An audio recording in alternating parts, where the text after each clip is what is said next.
Well, the results are in from the Iowa caucus as polls predicted. Former President Donald Trump dominated last night. His win came as two Republican candidates have now ended their bids for the White House, Vivek Ramaswamy and Asa Hutchinson. NBC's Hallie Jackson is following the latest. It's now off to New Hampshire. Former President Trump this morning setting his sights on New Hampshire and the general election. This is the first because the big night is going to be in November. After cruising to a win in the Iowa caucuses with a record margin of victory, coming in at 51% of the vote, his rivals trailing far behind.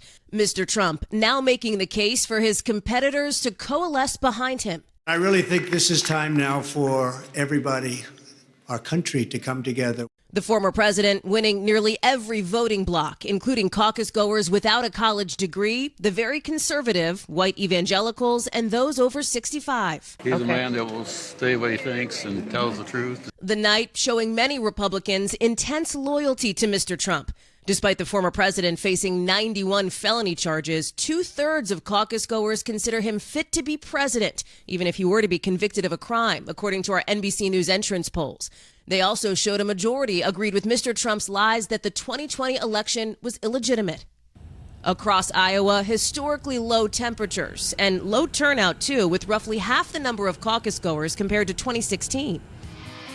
But for Florida Governor Ron DeSantis, enough supporters showing up to boost him to a second-place finish as he edged out former UN Ambassador Nikki Haley for second place. We've got our ticket punched out of Iowa. All smiles for DeSantis in a state he invested heavily in and once predicted he'd win outright. Now, a rationale to keep his campaign going.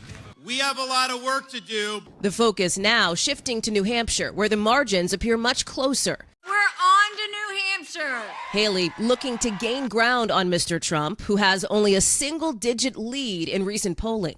Our campaign is the last best hope of stopping the Trump-Biden nightmare. Well, fresh off his win in Iowa, Donald Trump will be at the center of a civil trial today in New York City. In the suit, writer E. Jean Carroll says Trump defamed her in 2019 after she accused him of sexual abuse years earlier. Carroll is seeking $10 million in damages. In a separate case, a jury last May have found Trump liable for sexual abuse and defamation, awarding Carroll $5 million in damages.